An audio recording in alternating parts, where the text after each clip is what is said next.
The average British household now spends over £1,000 a year on streaming subscriptions, gym memberships, and food delivery apps they barely use. £1,000. That's a holiday. That's a year's worth of ISOR contributions, earning 7%. That's a new boiler when yours finally packs in.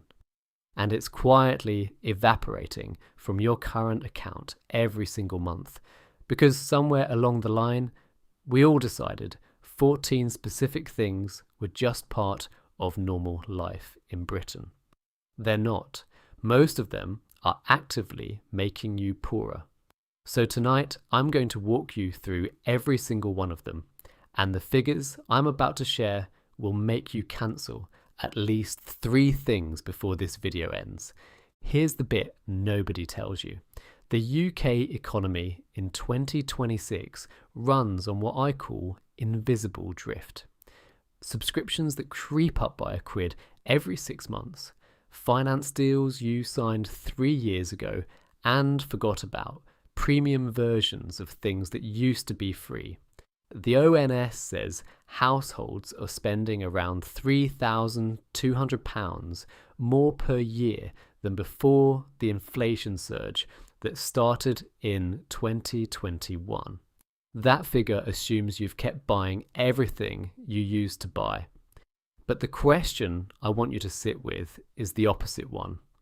Of the things you're buying today, how many of them are actually still worth it? Because the answer for most people on a real salary is fewer than you think. Let me show you 14 of them. Number 1, bottled water. The UK has the 13th best tap water in the world according to international rankings, tested over 1 million times a year, and yet we collectively spend around £1.6 billion a year on bottled water. That's roughly 250 times more expensive than what comes out of your kitchen tap. A 2-litre bottle is around 83 pence. The same 2 litres from your tap costs about 1/3 of a penny. Buy a Brita filter for once. Done. Number 2. Premium streaming bundles. Aqua's 2026 research, picked up by EY, found the average Brit now spends around £786 a year on subscriptions. £65.50 a month across nearly 3 services on average. 1 in 10 spends £200 a month or more. Netflix Premium is $18.99. Disney Plus Premium is $14.99. Add Prime, Now, Apple TV, Spotify, and you're north of £50 before you've watched a thing. The fix? Rotate. 1 service at a time, monthly. Cancel when you've watched what you wanted. The streaming companies hate this trick, which is exactly why it works. Number 3. Extended warranties at the till. When the courier's assistant offers you 4 years of cover on a washing machine for £200, here's what they don't tell you. Under the Consumer Rights Act 2015, you already have up to 6 years of statutory protection in England, Wales, and Northern Ireland, 5 in Scotland, to claim against the retailer if the goods weren't of satisfactory quality at the point of sale.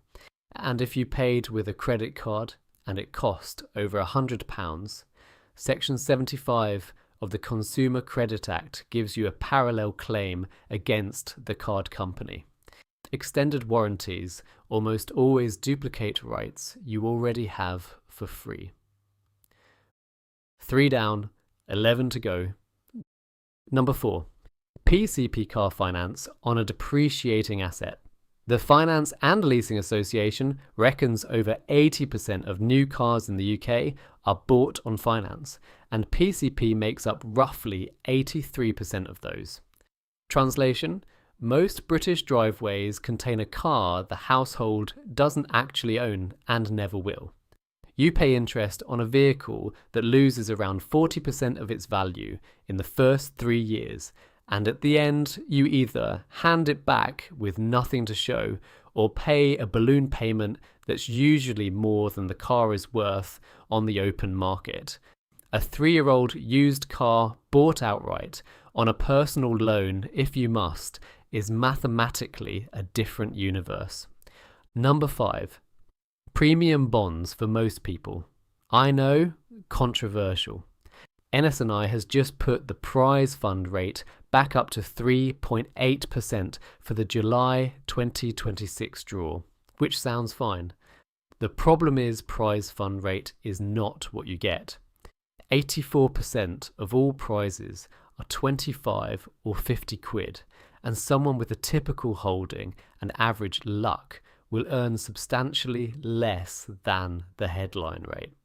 If you're a basic rate taxpayer with savings income under your £1,000 personal savings allowance, a top easy access account paying 4.5% will beat premium bonds for most people, most of the time. Number 6. The lottery as a financial plan. The odds of winning the UK Lotto jackpot are 1 in 45 million. The Daily Mail ran the numbers back in 2019 using AJ Bell's data. Anyone who'd played every lotto draw since launch in 1994 would have spent about £1,625. If they'd invested the same money at a 5% net return, they'd have around 4,000. Play all the games, Hargreaves Lansdowne calculated the figure at 8,000 spent versus a £14,000 ISAR pot. £1 a week on a daydream, fine. A genuine retirement strategy, no. That's 6. Halfway there. Number 7. Your energy supplier's default tariff. Ofgem confirmed on the 27th of May that the price cap is going up 13% from the 1st of July 2026, taking the typical dual-fuel direct-to-debit bill to £1,862 a year. Martin Lewis said it loud and clear in Money Saving Expert this week, and for most people, the rise is voluntary. Fixed tariffs from challenger suppliers are available below the cap if you switch before the rise kicks in. If you've been on the same default tariff for over a year, you are almost certainly overpaying. Number 8. Gym memberships you're not using. Research from Live Football Tickets in early 2025 estimated UK consumers waste around £503 million a year on memberships they've stopped using but haven't cancelled. The average UK gym membership is now £88 a month, according to the 2025 fitness report. Over £1,000 a year. If you've been 3 times in the last month, you're paying around £25 per visit. A pay-as-you-go pass or a cheaper Pure Gym membership at £15 a month will save most people £600 plus a year. Number 9. Daily takeaway delivery apps. The UK food delivery market is worth around £14.3 billion, according to Lumina Intelligence. What that figure hides is that ordering through Uber Eats or Deliveroo typically costs around 35% more than ordering the same food directly from the restaurant. Financial service fees, delivery fees, marked up menu prices, optional tips. 2 takeaways a week at £25 a pop is £2,500 a year. Cook 3 of those 4 meals at home, you've found a holiday. 9. Last 5. Number 10. Holding everything in a cash ISA. Moneyfacts data shows the average stocks and shares ISA grew 11.86% in the year to February 2025 against 3.8% for the average cash ISA. Money Farm's 25-year study found that £100 a month invested in a global equity index since 1999 grew to roughly 4 times what the same money in a cash ISA would have. Cash ISA for money you need in 5 years, stocks and shares for everything longer. Both wrappers share the same £20,000 annual allowance. Number 11. Crypto as a portfolio core. Crypto is fine as the very edge of a portfolio. What it isn't is a pension plan, and the number of UK 20-somethings who've put more into Bitcoin than into a workplace pension match, where the employer is literally giving them free money, is a quiet generational tragedy. Your workplace match is a guaranteed instant 100% return on the matched portion. Bitcoin is a guaranteed nothing. Number 12. Whole of life insurance you don't need. Sold heavily to over 50s on daytime TV, often as a low-cost guaranteed payout. The reality, many policies pay out less than the total premiums paid in if you live a normal lifespan. Term life insurance, cover that lasts a specific period, is dramatically cheaper and does the job most people actually need it to do.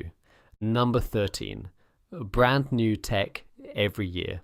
The iPhone refresh cycle, the upgraded laptop, the latest console. Buying the previous generation refurbished from a reputable seller like Backmarket or CX gets you 95% of the performance for 60% of the price, with a warranty included. The £1,000 you don't spend on the newest iPhone invested in a global tracker becomes around £8,000 in 30 years at 7%. That's the real price of the new one. Number 14. Convenience tax on everything. The meal deal at the train station instead of breakfast at home. The contactless tap at Preet instead of the kettle on at work. The instant delivery fee on Amazon when standard would arrive tomorrow. None of these are catastrophic individually. All of them together is the £1,000 a year that separates the household that finally builds an emergency fund from the one that doesn't. So, there it is. 14 things that, for the average UK earner on a real salary in 2026, are no longer worth your money. The point isn't to live miserably. The point is that every single thing on that list is something the market has quietly trained us to treat as normal. And treating it as normal is exactly what makes us, collectively, £3,200 a year poorer than we used to be. One thing to do tonight. Open your banking app, sort transactions by recurring, and cancel the first 3 things you spot that you haven't used in a month. That's it. That's the homework. If this video saved you £50 a month, that's $600 a year you didn't have yesterday. I'm Sammy. Talk to you next week. Cheers.